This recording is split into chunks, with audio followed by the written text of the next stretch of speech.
Hello everyone. इस video में discuss करेंगे वेक्टर और प्रोजेक्टाइल मोशन के कुछ इंपॉर्टेंट क्वेश्चंस। ये टॉपिक आपका क्लास 11 फिजिक्स का है। अच्छा टॉपिक है और यहाँ से आपको एक दो क्वेश्चन देखने को मिल सकते हैं। तो सबसे पहले हम यहाँ पे डिस्कस करेंगे इसके कुछ इंपॉर्टेंट पॉइंट्स, फिर बाद में इसके क्वेश्चन डिस्कस करेंगे। हम यहाँ पे बस सिंपल सा डिस्कस करने वाले हैं, बहुत ज़्यादा डिटेल नहीं करेंगे। ठीक है, आपने जहाँ से पढ़ा होगा तो इसके लिए आपको वीडियो लेक्चर्स लगेंगे काफ़ी। ठीक है, 3-4 वीडियो लेक्चर में आपसे अच्छे से पढ़ोगे तब समझ में आएगा, क्योंकि हर चीज़ यहाँ पे जो है रिलेटेड होती है, बीच में आप नहीं पढ़ सकते ऐसा कोई चीज़। ठीक है, तो यहाँ पे जस्ट हम पहले सिंपल पॉइंट देखेंगे, उसके बाद फिर जो है क्वेश्चंस करेंगे। तो सबसे पहले देखते हैं वेक्टर क्या होता है। तो vector is a quantity that has both magnitude and direction. आपने पढ़ा होगा स्केलर क्वांटिटी होती है और वेक्टर क्वांटिटी होती है। तो वेक्टर क्वांटिटी के पास जो होती है वो मैग्नीट्यूड और डायरेक्शन दोनों होता है। और ठीक है, इसका जो रिप्रेजेंटेशन होता है वो आपका एक एरो से रिप्रेजेंट किया जाता है, एरो से रिप्रेजेंट करते हैं, जिसमें आपका डायरेक्शन होता है ये। ठीक है, डायरेक्शन रिप्रेजेंट करता है और ये जो लेंथ होती है एरो की वो आपकी मैग्नीट्यूड को रिप्रेजेंट करती है। फिर टाइप्स ऑफ वेक्टर देखते हैं, ये आपका इंपॉर्टेंट है। टाइप्स ऑफ वेक्टर आपका सबसे पहले आता है जीरो वेक्टर। क्या होता है? तो एक वेक्टर जिसके पास जीरो मैग्नीट्यूड होती है, जिसका मैग्नीट्यूड जीरो होता है, यानी जिसका परिणाम शून्य होता है, उसे हम जीरो वेक्टर बोलते हैं। यूनिट वेक्टर क्या होता है? A vector with magnitude of one, जिस वेक्टर की मैग्नीट्यूड वन होती है उसे हम यूनिट वेक्टर बोलते हैं। इक्वल वेक्टर्स क्या होते हैं? Vector having the same magnitude and direction, जिनका परिणाम और दिशा समान होती है, यानी having a same magnitude and direction, उन्हें हम इक्वल वेक्टर्स कहते हैं। फिर आता है आपका negative vector. Vector with same magnitude, उनका मैग्नीट्यूड सेम होता है बट अपोजिट डायरेक्शन।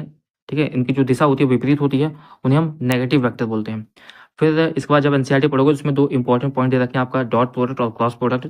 तो डॉट प्रोडक्ट जो होता है आपका ए डॉट, ठीक है, A dot B equal to, ठीक है, ए बी, इसके बाद कॉस थीटा आ गया। ठीक है, ए बाद बी बाद, ठीक है, कॉस थीटा। और ये जो होता है आपका मैग्नीट्यूड को रिप्रेजेंट करता है, ये आपका जो होता है मैग्नीट्यूड रिप्रेजेंट करता है। ठीक है, और अगर यहाँ पे हम क्रॉस प्रोडक्ट देखा जाए, क्रॉस प्रोडक्ट में आपका जो आता है ए इंटू बी होता है। ठीक है, A into B equal to magnitude of B and magnitude of B equal to sine theta. ठीक है, इसमें साइन थीटा ऐड कर दोगे तो ये आपका जो फार्मूला बनता है, ये आपके क्रॉस प्रोडक्ट का फार्मूला बनता है। तो अच्छे से देख लो एक बार इसे, A cross B equal to magnitude of A, ठीक है, magnitude of B and then sine theta n. तो इस तरीके से आपका ये फार्मूला होता है और इस पे सिंपल सा क्वेश्चन आपसे पूछ सकते हैं। तो ये फार्मूला आप याद कर लेना एक बार। इसमें से जो होता है आपकी जो होता है ये स्केलर, यानी ये जो डॉट प्रोडक्ट होता है ये आपका स्केलर क्वांटिटी होती है, और जो क्रॉस प्रोडक्ट होता है ये वेक्टर क्वांटिटी होती है। फिर प्रॉपर्टीज ऑफ वेक्टर की बात करें, जो अलजेब्रिक प्रॉपर्टी होती हैं, तो प्रॉपर्टीज में सबसे पहले आता है आपका कम्यूटेटिव प्रॉपर्टी। कम्यूटेटिव प्रॉपर्टी क्या होती है? कम्यूटेटिव प्रॉपर्टी आप जो है देख रहे होगे ए प्लस बी और बी प्लस ए, इस तरीके से लिखा जा सकता है, इसे हम कम्यूटेटिव प्रॉपर्टी बोलते हैं। एसोसिएटिव प्रॉपर्टी क्या होती है? जिसमें हम वेक्टर को ए प्लस बी प्लस सी, यानी ए प्लस बी को ब्रैकेट में कर दिया, प्लस सी कर दिया, फिर इसको जो है इक्वल करके हम ए, ठीक है, ए प्लस और बी प्लस सी को हम ब्रैकेट में कर सकते हैं। तो ये भी इस तरीके से लिखा जा सकता है, तो इसे हम एसोसिएटिव प्रॉपर्टी बोलते हैं। फिर इसके बाद आता है आपका डिस्ट्रीब्यूटिव प्रॉपर्टी। क्या होती है? तो डिस्ट्रीब्यूटिव प्रॉपर्टी में जो होता है यहाँ पे वेक्टर, जैसे यहाँ पे दे रखा है कि लैम्डा हो गया, ठीक है, ए प्लस बी हो गया, ठीक है, लैम्डा हो गया, ए प्लस बी हो गया। तो इस चीज़ को जो है बाद में हम इस तरीके से भी लिख सकते हैं, लैम्डा ए प्लस लैम्डा बी। तो इस तरीके से मल्टीप्लाई करके भी यहाँ पे लिखा जा सकता है। ये आपके जो देख रहे हो ये प्रॉपर्टीज होती है वेक्टर की। मैग्नीट्यूड ऑफ वेक्टर जो होता है कैसे लिखा जाता है? मैग्नीट्यूड ऑफ वेक्टर जो होता है ये इंपॉर्टेंट, इस पर सवाल पूछे जाते हैं। मैग्नीट्यूड ऑफ वेक्टर, जैसे ये वेक्टर दे रखा है, तो वेक्टर क्या दे रखा है आपको? ए इक्वल टू ए एक्स, ठीक है, ए एक्स आई कैप, ठीक है, प्लस ए वाई जे कैप, ये आपका वेक्टर होता है। तो वेक्टर दे रखा है। अब यहाँ पे इसका मैग्नीट्यूड कैसे निकाला जाता है? तो मैग्नीट्यूड निकालने का फॉर्मूला जो होता है आपका ए इक्वल टू, ठीक है, अंडर रूट हो गया, अंडर रूट ए एक्स का स्क्वायर प्लस ए वाई का स्क्वायर। तो इस तरीके से जो होता है इसका मैग्नीट्यूड निकाला जाता है। फिर इसके बाद जो आता है अगला, angle between the two vectors. ठीक है, दो वेक्टर के बीच में एंगल कैसे होता है? लाइक अगर आप देखोगे दो वेक्टर हो गए, एक वेक्टर ही होगा एक वेक्टर ही होगा, तो इसके बीच में जो एंगल है 90 डिग्री है। तो इस तरीके से कैसे एंगल निकाला जाता है? तो उसका भी जो फार्मूला होता है, ये आपका फार्मूला ये होता है। ठीक है, फार्मूला देख लो अच्छे से, इस पर सवाल आप लगा लेना एक बार। ठीक है, इस पर देख लो कैसे होता है। ये होता है आपका A dot B upon magnitude of A, ठीक है, upon magnitude of A and magnitude of B. तो इस तरीके से जो होता है यहाँ पे एंगल निकाला जाता है। से अच्छे से पढ़ोगे तो आपको जो होता है ये आपका क्लियर हो जाएगा। ठीक है, थोड़ा सा यहाँ पे इंपॉर्टेंट जो फार्मूला होता है वो देख लेना आप जो है एक बार। फिर इसके बाद हम आगे देखते हैं। आगे यहाँ पे स्टार्ट होता है हमारा कुछ इंपॉर्टेंट क्वेश्चंस। इंपॉर्टेंट क्वेश्चन यहाँ पे देखने वाले हैं सबसे पहले। तो यहाँ पे सबसे पहले फर्स्ट क्वेश्चन क्या है आपका? A vector is defined as a quantity. ठीक है, एक सदिश ऐसी राशि है जिसमें होता है, तो वेक्टर आप कैसे डिफाइन करोगे? तो वेक्टर के पास जो होता है आपका मैग्नीट्यूड और डायरेक्शन, परिणाम और दिशा दोनों होती है, उसे हम वेक्टर क्वांटिटी बोलते हैं। फिर ठीक है, जिसे आप दे रखा है vector is a physical quantity having both magnitude and direction, एक सदिश व भौतिक राशि है जिसमें परिणाम और दिशा दोनों होते हैं। फिर इसके बाद आता है आपका which of the following is a unit vector. Unit vector हम किसे बोलते हैं, तो ऊपर हमने देख रखा है कि यूनिट वेक्टर की जो मैग्नीट्यूड होती है वो 1 होती है। तो a vector with magnitude of 1, एक वेक्टर जिसका जिसका परिणाम 1 होता है उसे हम यूनिट वेक्टर बोलते हैं। ठीक है, तो इसका जैसे एक्सप्लेनेशन देखा है, unit vector has a magnitude of 1 and used to indicate direction. इसका जो काम होता है वो डायरेक्शन को इंडिकेट करना होता है जिसका मैग्नीट्यूड 1 होता है। फिर यहाँ पे देखते हैं क्वेश्चन, यहाँ पे जैसे है कि वेक्टर हैज अ, ठीक है, वेक्टर दे रखा है A equal to 3i cap plus 4j cap. तो इसका मैग्नीट्यूड आपको निकालना है। तो मैग्नीट्यूड आप कैसे निकालोगे, जैसे हमने देखा था ऊपर, जैसे यहाँ पे ठीक है, तो इस तरीके से आपको लाइक वेक्टर दे रखा है ए इक्वल टू 3, ठीक है, 3i cap plus 4j cap. तो ये आपका जो होता है ये वेक्टर दे रखा है।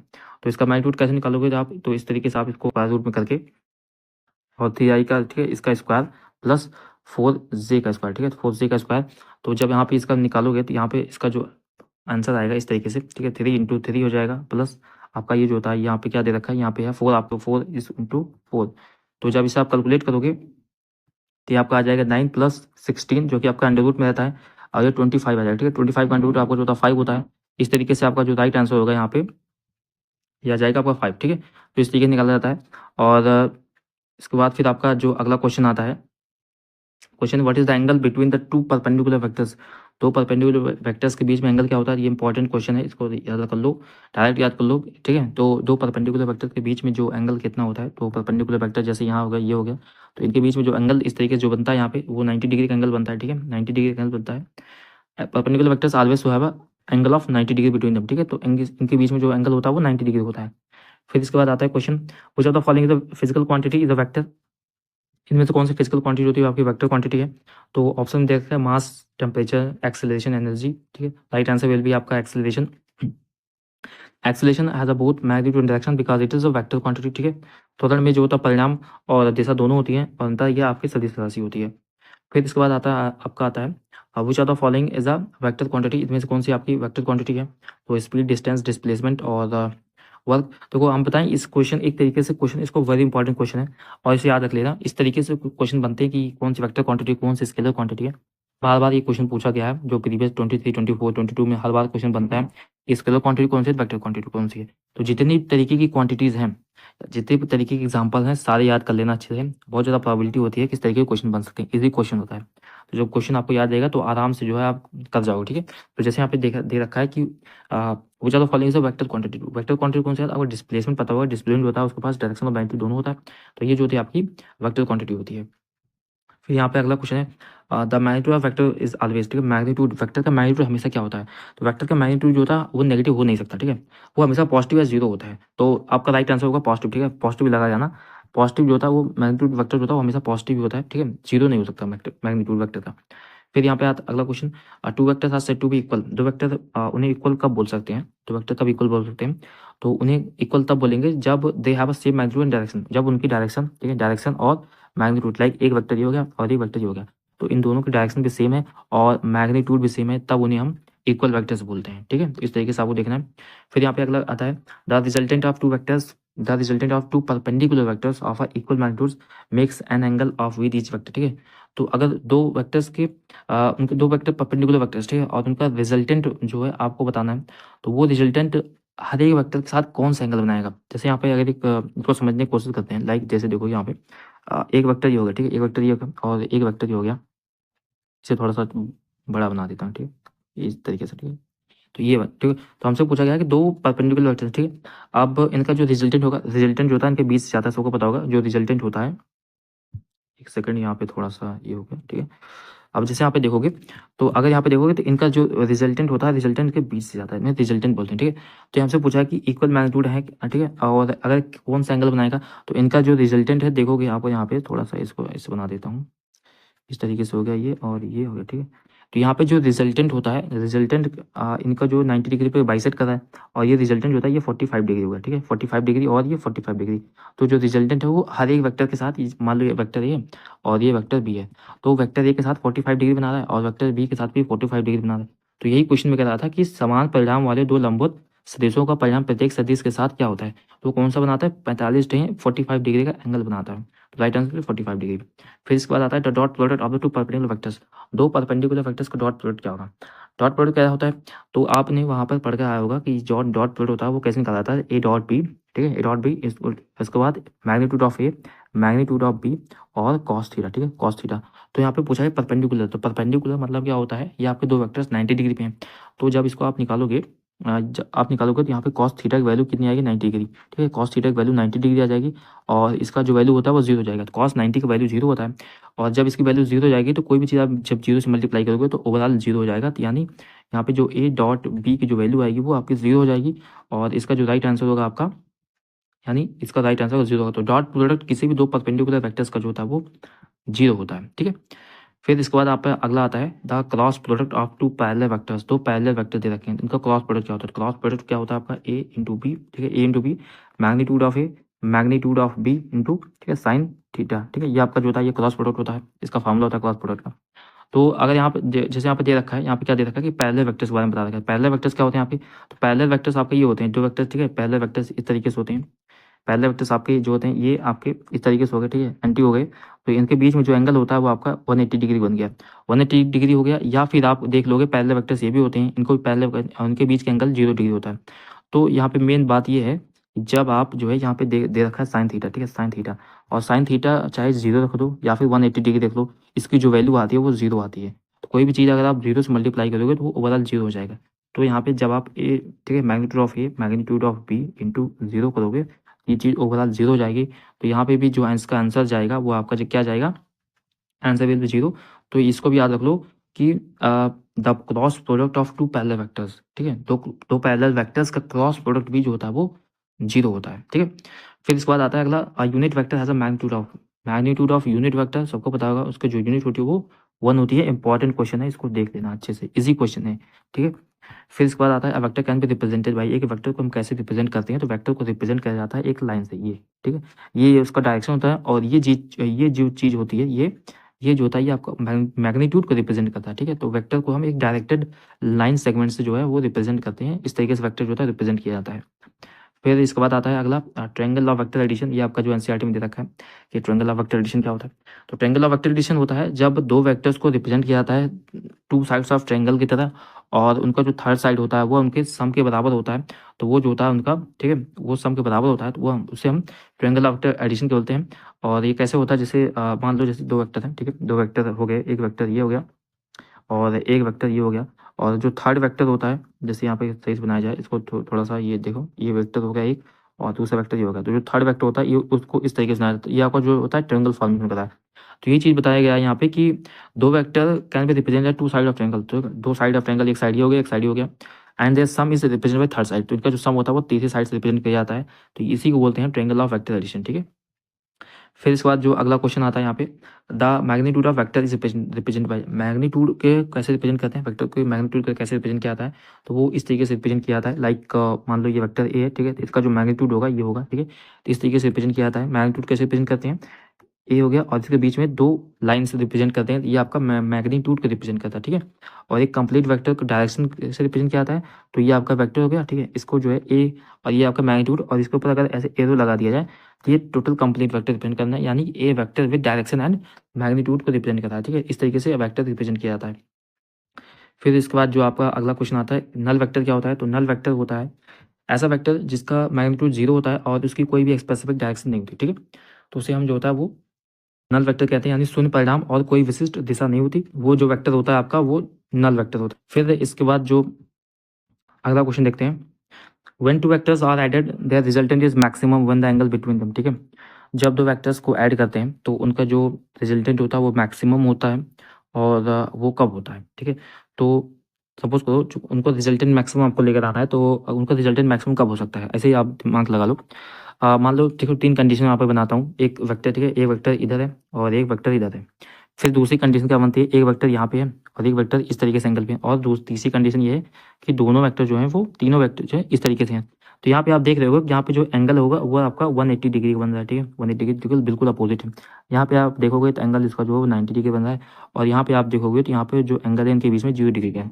तो मैक्सिमम रिजल्टेंट कहाँ पे होगा, तो इनका जो आप पता होगा कि रिजल्टेंट कैसे निकाला जाता है, रिजल्टेंट के बीच से जाता है। तो यहाँ पे रिजल्टेंट देखोगे तो रिजल्टेंट के बीच से जा रहा है, जो कि आपके 45 डिग्री पर फिर भी बन रहा है, ठीक है। यहाँ पे इनका रिजल्टेंट 0 हो जाएगा, रिजल्टेंट 0 हो जाएगा, क्यों, क्योंकि एक दूसरे का अपोजिट है। और हमसे क्वेश्चन पूछा गया है मैक्सिमम पूछा गया है, ध्यान से देखो, मैक्सिमम पूछा गया है। तो मैक्सिमम किस में होगा, इसमें होगा जहाँ पे जो इनके बीच का एंगल होता है वो 0 होगा, क्यों, क्योंकि यहाँ पे दोनों वेक्टर एक ही डायरेक्शन में है और इनका, ठीक है, तो इनका जो मैक्सिमम रिजल्टेंट होगा एक ही डायरेक्शन में होगा, और राइट आंसर विल बी 0, यानी 0 डिग्री पे जो होता है आपका मैक्सिमम रिजल्टेंट देखने को मिलता है, ठीक है। तो 0 डिग्री पे आपका जो होता है मैक्सिमम रिजल्ट देखने को मिलता है, यानी जब सदिशों को जोड़ा जाता है तो उनका परिणाम अधिकतम होता है, और उनके बीच में जो कोण बनता है वो 0 डिग्री बनता है, तब उनके बीच में जो, ठीक है, जो उनका परिणाम होता है वो मैक्सिमम जाता है। फिर इसके बाद आता है आपका अगला question, if the resultant of the two vector 0, अगर दो वेक्टर का जो रिजल्टेंट है, ठीक है, वो 0 है, देन वेक्टर मस्ट बी, तो अगर उनके बीच का रिजल्टेंट 0 है, ठीक है, तो वो वेक्टर क्या होंगे, तो उनका राइट आंसर होगा equal in magnitude but opposite direction, ठीक है। कैसे 0 हो सकता है, जैसे कि यहाँ पे उनका जो, जैसे हमको क्वेश्चन क्या दिखा है कि उनका जो रिजल्टेंट है वो वेक्टर का, ठीक है, 0 हो गया है।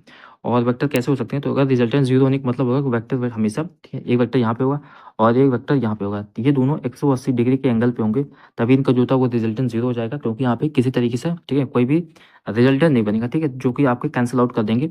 और ये इनका जो, ठीक है, तो right answer will B equal in magnitude, magnitude में इक्वल है, बट अपोजिट डायरेक्शन होने की वजह से इनका जो रिजल्टेंट था वो 0 हो गया। तो right answer will be C, ठीक है। फिर यहाँ पे, ठीक है, इसके बाद ये आपका जो ये वेक्टर से क्वेश्चन थे, कुछ जो सिंपल से क्वेश्चन थे, ज़्यादा हार्ड क्वेश्चन नहीं थे, क्योंकि वेक्टर तो बहुत बड़ा टॉपिक है, ठीक है, अगर आप नीट के लिए पढ़ोगे तो वहाँ बहुत कुछ आता है उसमें। तो ये एग्जाम ओरिएंटेड था, कुछ क्वेश्चन आप देख लेना, बाकी आप जहाँ से पढ़ रहे होगे वहाँ से अच्छे से पढ़ना, ये तो बस सिंपल से क्वेश्चन थे। फिर यहाँ पे हम देखेंगे प्रोजेक्टाइल मोशन के बारे में। प्रोजेक्टाइल मोशन क्या होता है, आपने पढ़ा होगा कि सर्कुलर मोशन होता है, ठीक है, अलग अलग तरह के मोशन होते हैं, बट प्रोजेक्टाइल मोशन क्या होता है, तो projectile motion refers to the motion of an object through which into the air under the influence of gravity.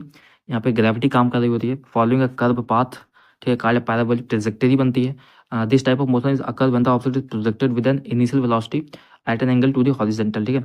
ये एक एंगल के साथ आपका रिलीज होता है, या फिर हॉरिजॉन्टल से रिलीज होता है किसी एक इनिशियल वेलोसिटी के साथ में। दो तरीके का यहाँ पे प्रोजेक्टाइल मोशन देखने को मिलता है हमको, एक हॉरिजॉन्टल प्रोजेक्शन के साथ होता है, एक ऑब्लिक प्रोजेक्शन, यानी किसी एंगल के साथ प्रोजेक्ट किया जाता है। हॉरिजॉन्टल प्रोजेक्शन क्या होता है, लाइक जैसे आप देखोगे तो कोई भी ऑब्जेक्ट, ठीक है, मान लो एक टेबल है, टेबल, ठीक है, टेबल के ऊपर से अगर कोई चीज़ फेंकती हो, ये धीरे जाकर ऐसे जाएगा सीधा, फिर नीचे गिर जाएगा, ठीक है। तो इस तरीके की जो प्रोजेक्टाइल बनती है वो आपका हॉरिजॉन्टल प्रोजेक्शन होता है। और अगर आपका ऑब्लिक प्रोजेक्शन देखा जाए तो ऑब्लिक प्रोजेक्शन में लाइक इस तरीके से होता है, कोई चीज़ अगर आप एक एंगल के साथ फेंकते हो इस तरीके से, तो जो प्रोजेक्टाइल बनती है वो इस तरीके से जाती है। आपका बताया गया है कि प्रक्षेप गति के तात्पर्य गुरुत्वाकर्षण के प्रभाव में हवा में फेंकी गई वस्तु की गति होती है, जो कि एक घुमावदार पथ के अनुसरण करती है, ठीक है, जिसके परिलेख प्रक्षेप पथ कहा जाता है, ठीक है। इस प्रकार की गति को तब होती है जब कोई, तो इस तरीके से जो होता है ये आपके दो तरीके होते हैं, क्षैतिज परीक्षण और तृतीय परीक्षण। हिंदी में ज़्यादा मुझे नहीं आता, ठीक है, तो आप देख लेना इस बार हिंदी में भी इसको। फिर यहाँ पे हम देखते हैं सबसे पहले इसका जो एमसीक्यू में आपका किस तरीके से क्वेश्चन बन सकते हैं, जो कि एग्जाम ओरिएंटेड क्वेश्चन है। अब यहाँ पे क्वेश्चन तो बहुत अच्छे अच्छे लेवल के भी बन सकते हैं, इसमें बहुत सारे फॉर्मूले हैं, अच्छा टॉपिक है फिजिक्स का, ठीक है, प्रोजेक्टाइल मोशन नीट के लेवल में देखोगे तो बहुत कुछ अच्छा क्वेश्चन बनता है यहाँ पे। रही बात आपका एग्जामिनेशन की, तो आपका एग्जामिनेशन का जो ट्रेंड है उस हिसाब से बिल्कुल यहाँ से थ्योरी क्वेश्चन पूछ ही सकते हैं। बस इतना आपको पता होना चाहिए कि प्रोजेक्टाइल मोशन होता क्या है, जनरल आइडिया होना चाहिए। जिस तरीके से क्वेश्चन बनते हैं आपके एग्जामिनेशन में उस तरीके से यहाँ पे तो न्यूमेरिकल नहीं आने चाहिए, होना तो यही चाहिए, बट एक नॉर्मल सा आइडिया ले लो इस, ठीक है, इस टॉपिक का पहले। फिर यहाँ पे क्वेश्चन है what is the shape of trajectory of projectile in ideal condition. सबसे पहले जान लो कि प्रोजेक्टाइल मोशन होता क्या है, जान लिया आपने। इसका एक नॉर्मल ट्रेजेक्टरी कैसे बनती है, तो ट्रेजेक्टरी इसकी जो बनती है वो पैराबोलिक बनती है। पैराबोलिक किसे बोलते हैं, कोई भी चीज़ आपने फेंका, ठीक है, लाइक इस तरह बनाया, फेंकने के बाद ये कोई भी चीज़ इससे जाती है, ठीक है, ऊपर जाएगी, उसके बाद गिर जाती है कुछ दूर जाकर के, तो वो जो एंगल बना के जाती है एक तरीके से जो बनता है वो पैराबोलिक, इसे बोलते हैं पैराबोलिक, ठीक है। सर्कुलर आपको पता होगा क्या होता है, स्ट्रेट लाइन पता होगा, और यहाँ पे एक दे रहा है इलेप्टिकल, तो इलेप्टिकल जो होता है आपको इस तरीके से जो बनता है वो इलेप्टिकल होता है। फिर इसके बाद आता है अगला question, which of the following is remains constant during the projectile motion. सा चीज़ कांस्टेंट होता है, तो सबसे पहले आप देख लो कि कैसे यहाँ पे बनता है। जैसे अगर आप ये बनाओगे तो ये आपका जो होता है ये दो कंपोनेंट होते हैं, दो कंपोनेंट होते हैं, क्योंकि आप जब कोई चीज़ फेंकते हो तो दो कंपोनेंट में होकर ही जाती है।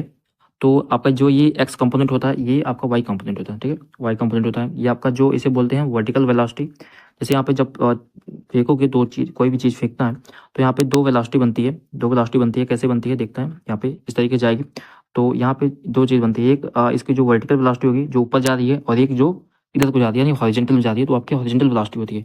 तो हमसे पूछा गया है कि which of the following remains constant, इनमें से कौन सा कांस्टेंट होता है ड्यूरिंग द प्रोजेक्टाइल मोशन। तो कांस्टेंट आपका जो होता है वो हॉरिजॉन्टल वेलोसिटी होती है, वो आपकी कांस्टेंट होती है। हॉरिजॉन्टल वेलोसिटी होती है आपकी, वो कांस्टेंट होती है। क्यों? क्योंकि आप देखो, आप इसके बाद जब एक बात अच्छे से पढ़ोगे, यहाँ पे बुक में भी पढ़ोगे, जो वर्टिकल वेलोसिटी होती है, वर्टिकली आपका क्या लग रहा होता है, वर्टिकली आपका जी लग रहा होता है, क्योंकि जी हमेशा डाउनवर्ड लग रहा होता है। जो ग्रेविटी होती है वो हमेशा नीचे लग रही होती है, तो वेलोसिटी जो होती है वर्टिकल की चेंज होती होती है। जैसे जब आप कोई चीज़ फेंकते हो, काफ़ी तेज जाती है, उसके बाद फिर धीरे धीरे कम हो जाती है, फिर नीचे धीरे धीरे आती है, तेजी से आती है फिर, ठीक है। इस तरीके से जो उसका जो चेंज क्या होता है आपका, तो उसमें चेंज होता है आपका वर्टिकल वेलोसिटी चेंज होती है, और जो कांस्टेंट होती है आपकी हॉरिजॉन्टल वेलोसिटी, क्योंकि हॉरिजॉन्टल वेलोसिटी पे किसी तरीके का कोई भी फोर्स नहीं लग रहा होता है। जो कुछ लग रहा होता है वो आपका वर्टिकल वेलोसिटी पर ही लग रहा होता है, वर्टिकल वेलोसिटी पर लग रहा होता है, इसलिए जो चेंज होता है आपका वो वर्टिकल वेलोसिटी में ही होता है, ठीक है। फिर इसके बाद जो अगला क्वेश्चन बनता है आपका, the acceleration of the projectile eight highest point of its trajectory.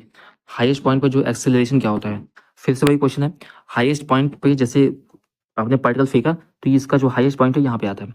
तो हमने बताया कि जी हमेशा डाउनवर्ड लग रहा है, क्योंकि जी कांस्टेंट है, जी कांस्टेंट है, जो कि आपका 9.8, ठीक है, 9.8 मीटर पर सेकंड स्क्वायर से ये आपका जो एक्सेलरेशन है वो लग रहा होता है, लगातार लग रहा होता है, और ये हमेशा नीचे को खींचने की कोशिश करता है। इसलिए आपका कोई भी पार्टिकल जब ऊपर फेंकते हो, ऊपर जाता है फिर उसके बाद नीचे चला आता है, तो वो जी की वजह से होता है। तो जी हमेशा कॉन्स्टेंटली लग रहा होता है। तो हमसे पूछा गया है कि हाईएस्ट पॉइंट पे, ट्रैजेक्टरी के हाईएस्ट पॉइंट पे जो एक्सेलरेशन है वो कितना होता है, तो एक्सेलरेशन जो होता है वो हमेशा जी ही लग रहा होता है, ठीक है, और वो नीचे को लग रहा होता है, इसलिए जी डाउनवर्ड हमेशा जो होता है वो एक्सेलरेशन जी डाउनवर्ड लग रहा होता है। तो ये आपका जो एक्सेलरेशन लगता है हमेशा वो जी डाउनवर्ड होता है, ठीक है। तो right answer will be B, okay. फिर इसके बाद जो अगला क्वेश्चन आता है, the projectile has maximum range when the angle of projection is, ये वेरी इंपॉर्टेंट क्वेश्चन है, इसको याद कर लो, इसको रट लो, ठीक है। हो सकता है ये क्वेश्चन आपसे, अगर इस टॉपिक पे क्वेश्चन बनता है तो ये बहुत ज़्यादा चांसेस है कि ये क्वेश्चन आपसे पूछ सकते हैं, ठीक है। तो इस क्वेश्चन को बिल्कुल एकदम अच्छे से रट लो, याद कर लो, जैसा भी समझना हो समझ लो, ये क्वेश्चन बहुत ज़्यादा इंपॉर्टेंट है। किसी भी प्रोजेक्टाइल का मैक्सिमम रेंज कब होता है, यानी अगर आप जेवलिन देखते होगे, ठीक है, जेवलिन थ्रो आप जानते हो क्या होता है, भाला फेंक जिसे बोलते हैं, जो नीरज चोपड़ा नाम पता होगा। तो उसमें जो आप देखोगे जेवलिन जो फेंका जाता है, वो एक तरीके से फेंका जाता है कि जिससे मैक्सिमम दूरी पे जाकर गिरे। सब चाहते हैं कि उसका जो काफ़ी ज़्यादा दूरी पे जाकर गिरे, तो उसकी एक स्ट्रेटेजी होती है कि किस एंगल पे आप फेंक रहे हो, इंपॉर्टेंट होता है। और ये भी चीज़ आपकी जो होता है प्रोजेक्टाइल मोशन में ही आती है, ठीक है, किसी एंगल से फेंका जाता है। तो वो कौन सा एंगल होता है, जिस एंगल पे आप कोई भी चीज़ फेंकते हो और वो मैक्सिमम डिस्टेंस पे जाकर गिरती है, तो वो एंगल होता है 45 डिग्री। कोई रट लो, याद कर लो अच्छे से, 45 डिग्री पर अगर आप कोई भी ऑब्जेक्ट फेंकते हो तो वो मैक्सिमम रेंज पे जाकर गिरता है। तो right answer will be B. और ये क्वेश्चन आपका वेरी इंपॉर्टेंट क्वेश्चन है, कई बार एग्जाम में पूछा गया है, हर एग्जाम पूछा गया है। मैक्सिमम रेंज किसी भी चीज़ को फेंकोगे आप तो उस प्रोजेक्शन में, तो वो कितना होना चाहिए, 45 डिग्री होगा, तो आपका जो होता है मैक्सिमम रेंज कवर करता है। फिर इसके बाद अगला क्वेश्चन आता है, if the angle of the projection is increase from 30 degree to 60 degree, what happens to the range. Range को क्या होता है, अगर आप किसी एंगल को जो है, लाइक सपोज करो आपने कोई चीज़ 30 डिग्री में फेंका था, बाद में उसे 60 डिग्री में फेंक रहे हो, ठीक है, 60 डिग्री फेंक रहे हो, तो उसके रेंज में क्या होगा, तो उसके रेंज में रिमेन सेम, कोई चेंज नहीं होगा, उसका जो रेंज होगा वो कोई चेंज नहीं होगा, अगर उसका सम जो था वो 90 डिग्री है। अब यहाँ पे हम क्वेश्चन करेंगे, अगर जैसे आपसे क्वेश्चन दिया होगा कि हमने जो है रेंज था 30 डिग्री है, 60 डिग्री पे बदल दिया, या फिर रेंज है कुछ कुछ करके, अगर कोई भी रेंज दिया हो, अगर उसका सम 90 डिग्री है, सम अगर 90 डिग्री है, तो आपका सेम रहेगा, उतनी ही हाइट पे जाएगा, चाहे वो 30 डिग्री फेंकेगा या 60 डिग्री फेंकेगा, रेंज सेम ही रहेगी। तो इस तरीके से ट्रिक है, ये भी याद रखना, इस तरीके से क्वेश्चन बन सकता है यहाँ पे। फिर क्वेश्चन है, which are the following component of velocity remains unchanged during the projectile motion. कौन सी कंपोनेंट होती है वेलोसिटी की जो कि आपकी अनचेंज होती है, रिमेन्स अनचेंज होती है, जो चेंज नहीं होती है, तो वो आपकी जो होती है वो हॉरिजॉन्टल कंपोनेंट होता है। हॉरिजॉन्टल कंपोनेंट जो होती है आपकी चेंज नहीं होती है, वर्टिकल कंपोनेंट चेंज होता है, क्योंकि ग्रेविटी लग रही होती है, तो ठीक है, वहाँ पे ग्रेविटी लग रहा होता है, इसलिए वो चीज़ आपका जो होता है वो चेंज होता रहता है। हॉरिजॉन्टल कंपोनेंट जो होता है वो आपका चेंज नहीं होता। फिर यहाँ पे आता है what at what angle should present maximum height. Maximum height के लिए आपका कौन सा, ठीक है, जो एंगल होता है मैक्सिमम होता है, तो आपको पता होगा 45 डिग्री। ये भी याद कर लो। देखो, जब कोई भी चीज़ मैक्सिमम रेंज पे जा रही है तो एक मैक्सिमम हाइट पर भी जाएगी, लाइक जैसे अगर यहाँ 45 डिग्री फेंको तो यहाँ पे मैक्सिमम हाइट कवर करते हुए मैक्सिमम रेंज को भी कवर करती है। तो राइट आंसर है 45। तो इस तरीके से क्वेश्चन बना सकते हैं आपसे कि मैक्सिमम हाइट या फिर मैक्सिमम रेंज के लिए हमें कौन सा एंगल लेना चाहिए, तो कौन सा एंगल में आपका 45 डिग्री आता है, ठीक है। 45 डिग्री जो होता है आपका बेस्ट एंगल होता है फॉर द मैक्सिमम रेंज के लिए, ठीक है। फिर यहाँ पे आता है अगला question, the time taken by the reach to highest point of projectile motion. Projectile motion में हाईएस्ट पॉइंट को रीच करने के लिए आपका मतलब कोई भी चीज़ अगर हाईएस्ट पॉइंट को रीच करती है, हाईएस्ट पॉइंट आपका ये होता है, तो वो कितना टाइम लेती है, ठीक है, टाइम कितना लगता है, तो ये आपका एक फॉर्मूला है, ठीक है, u sin थीटा अपन जी जिसे बोलते हैं, ठीक है, ये आपका जो होता है इसमें कितना आता है, तो आपका right answer will B u sin theta, ठीक है, u sin थीटा अपन जी होता है ये, इतना टाइम लगता है पूरे यहाँ पे एक हाफ, ठीक है, हाफ आधे हाइट के मैक्सिमम हाइट तक पहुंचने के लिए इतना टाइम लगता है। और अब पूरी प्रोजेक्टाइल का टाइम कितना लगता है, तो पूरे प्रोजेक्टाइल का टाइम जो लगता है वो 2u sin थीटा अपन जी लगता है, ठीक है। तो ये ज़्यादा इतना इंपॉर्टेंट नहीं है आपके लिए, ठीक है, अगर याद कर सको तो याद कर लेना फॉर्मूला, हो सकता है अगर बन जाए क्वेश्चन तो फायदा ही रहेगा आपका।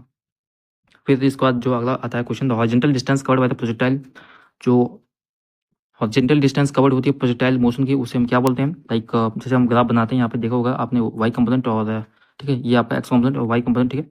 तो यहाँ पे जो आता है आपका ये जो रेंज होता है, ठीक है, ये कितना दूर पे जाकर गिरता है उसे हम रेंज बोलते हैं, ठीक है। तो जो हॉरिजॉन्टल डिस्टेंस कवर होती है वो आपकी रेंज होती है, तो राइट आंसर रेंज जिसे हम बोलते हैं, ठीक है, रेंज बोलते हैं दूरी, कितनी दूरी पे जाकर गिरता है प्रोजेक्टाइल, वो आपका रेंज होता है। फिर यहाँ पे आता अगला question, the projectile is thrown vertically upward, what is the horizontal range, ठीक है। अगर कोई प्रोजेक्टाइल वर्टिकली अपवर्ड फेंका गया है, ठीक है, वर्टिकली अपवर्ड मीन्स हो गया आपका जैसे यहाँ पे, ठीक है, वर्टिकली अपवर्ड कोई चीज़ फेंकी गई है। और वर्टिकली अपवर्ड क्या होता है, वर्टिकली अपवर्ड मतलब हो गया जैसे आप सीधा खड़ा खड़ा कोई चीज़ फेंक दिया गया, लाइक जैसे कभी कभी देखा होगा आपने, खेलते हैं कि गेंद को फेंकते हैं एकदम सीधा गेंद फेंकते हैं, ठीक है, तो सीधा गेंद फेंकोगे तो सीधा ही आकर गिरता है, ऊपर फेंका नीचे आकर गिर गया। तो कोई भी चेंज उसको वर्टिकल वेलोसिटी में नहीं हुआ, क्यों नहीं हुआ, क्योंकि जहाँ से फेंका था वहीं यहाँ पे गिर गया, आगे आगे इधर उधर कहीं कुछ नहीं गया, ठीक है, तो आपको वर्टिकल रेंज होता है वो जीरो हो जाएगा। तो अगर प्रोजेक्टाइल को आपको वर्टिकली अपवर्ड फेंको तो वो नीचे ही गिरेगा और उसकी जो वर्टिकल रेंज होगी वो जीरो हो जाएगी, तो इस तरीके से आपको याद रखना है। फिर यहाँ पे अगला आता है question, the horizontal range of projectile for maximum when the angle position, very important question, वही फिर से रिपीट क्वेश्चन है, 45 degree is the right answer. यहाँ पे अगला question, if the two projectile fired at complementary angle their ranges will be, complementary angle क्या होते हैं, लाइक एक एंगल थीटा है और दूसरा एंगल जो है वो 90 माइनस थीटा है, ठीक है, एक एंगल थीटा है दूसरा 90 माइनस थीटा है, उसे हम कॉम्प्लीमेंट्री एंगल बोलते हैं।